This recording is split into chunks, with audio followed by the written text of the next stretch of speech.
نحمده ونستعينه ونستغفره. نعوذ بالله من شرور أنفسنا وسيئات أعمالنا. من يهده الله فلا مضل له ومن يضلل فلا هادي له. نشهد أن لا إله إلا الله وحده لا شريك له، ونشهد أن محمدا عبده ورسوله صلى الله عليه وعلى آله وأصحابه وسلم تسليما كثيرا إلى يوم الدين. أما بعد. Əziz müsəlmanlar, əziz məclis iştirakçıları, hər birinizi Allahın salamı ilə salamlayıram. Əssəlamu aleykum və rəhmətullahi və bərəkətuh. Adətən dərsimizə Quran ayəsi və hədislə başlayırıq. Bugün mən sizə nəhəng böyük İslam alimlərinin hər zaman insanların həyatı üçün seçdiyi bir misalı seçib dərsimizə başlayacağım. O misalda deyilir ki, Əl-ibradu bi kəmalin nihayyə La binaqsil bidayə.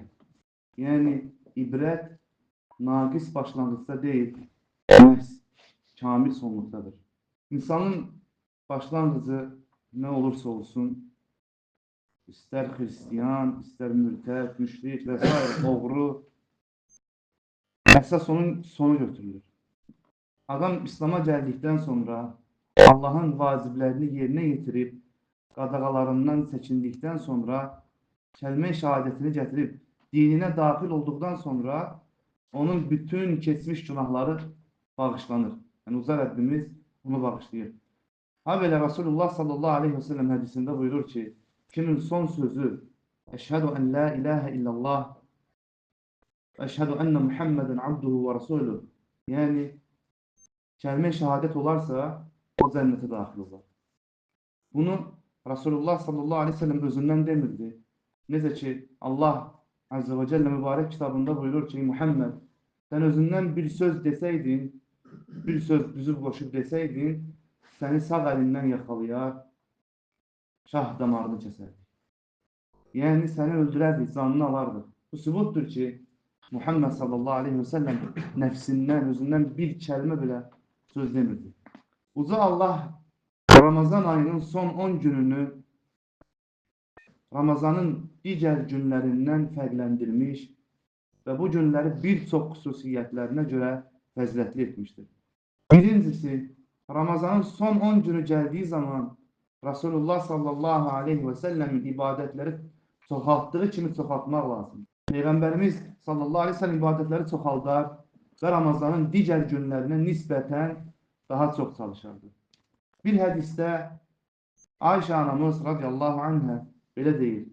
Rasulullah sallallahu aleyhi ve sellem Ramazanın son 10 günündə digər günlərdən daha çox ibadət edərdi. Başqa bir hədisdə isə belə buyurmuşdur. Ramazanın axır 10 günü yetişdiyi zaman Peyğəmbər sallallahu aleyhi ve sellem bel bağını bərk-bərk bağlayardı.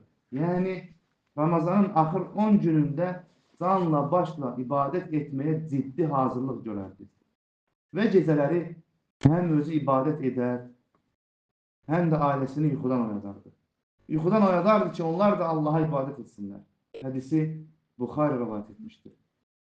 İbadət dedikdə onun bütün növləri nəzərdə tutulur.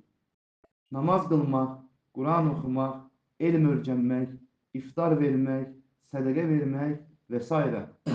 Hətta qardaşının çətinliyində ona kömək etmək, valideynləri sevindirmək, onları ziyarət etmək həmçinin ibadət sayılır. Peyğəmbər sallallahu aleyhi ve sellem bizim üçün ən gözəl nümunədir. Uca Allah buyurur, Allahın elçisi sizlərə, Allaha və axirət gününə ümidini bağlayanlara və Allahı çox zikr edənlərə gözəl nümunədir. Əhzab surəsi 21-ci ayət.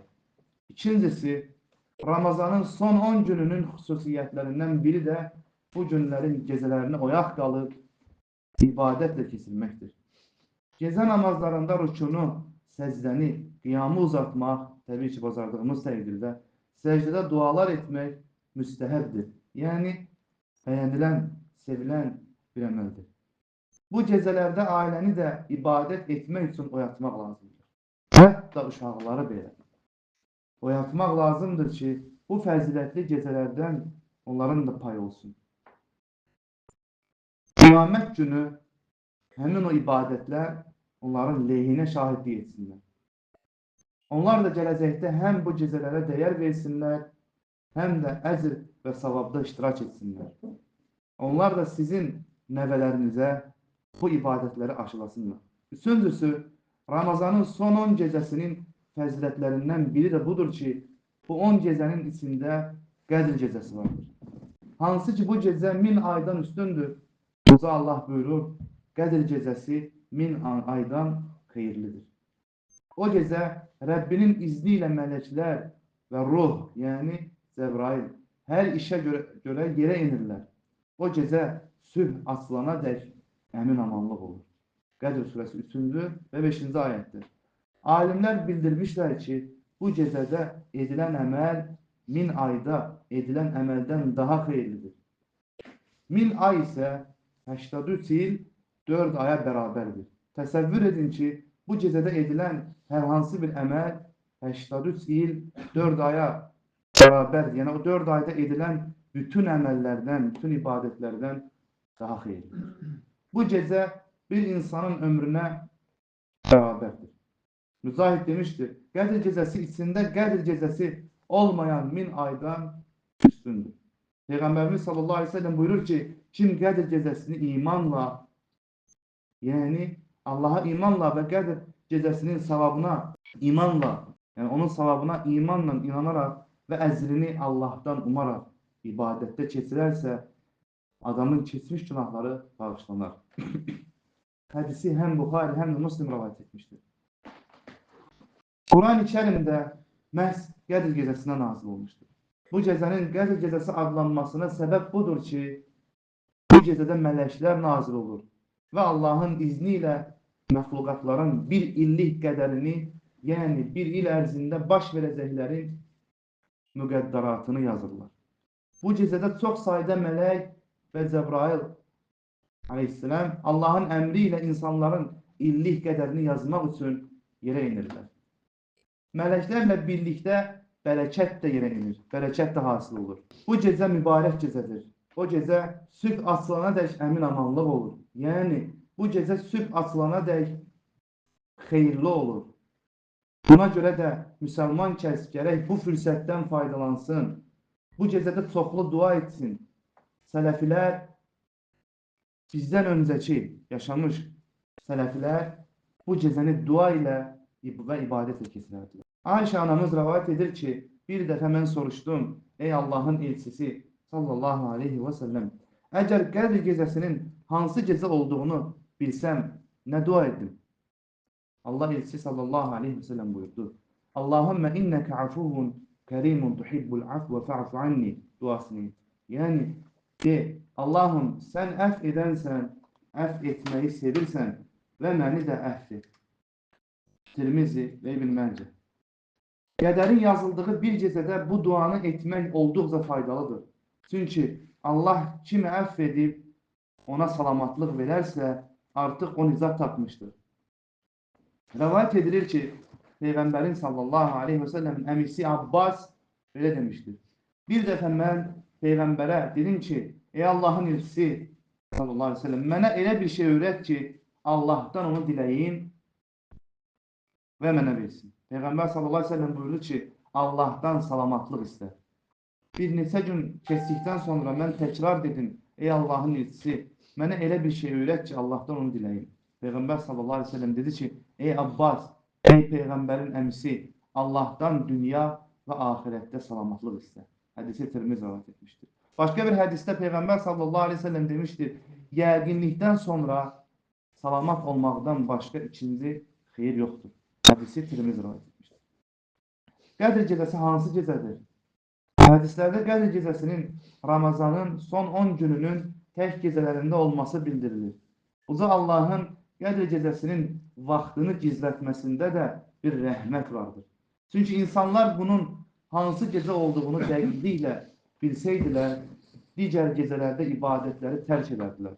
Əl-Buxarinin rivayet etdiyi hədisdə Ubadə ibn Səbit rivayet edir ki, bir dəfə Peyğəmbər sallallahu aleyhi və səlləm Qədr gecəsini xəbər vermək üçün evindən çıxdı. Bu vaxt müsəlmanlardan 2 nəfər sənə boğaz edirdilər.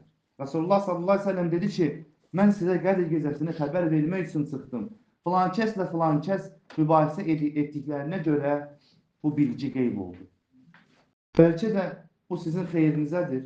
Elə isə onu 27-ci, 29-cu, 25-ci günlərdə axtarın. Hədisi Buxari etmişdir.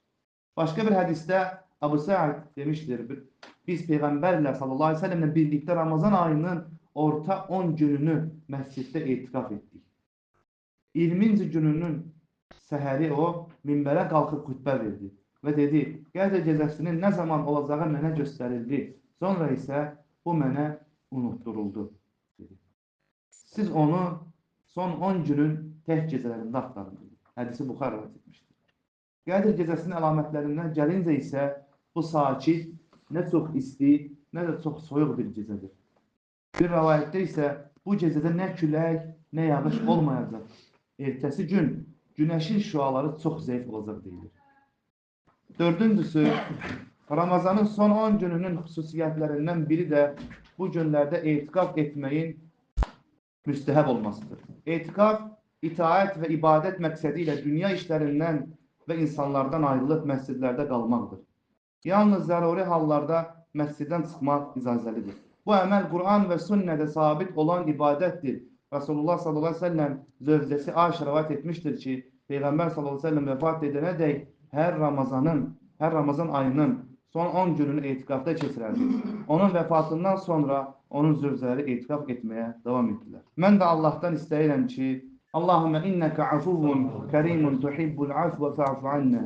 Subhaneke Allahümme Rabbena ve bihamdik. Neşhedü en la ilahe illa ent. Nestağfiruke ve netubu ileyk.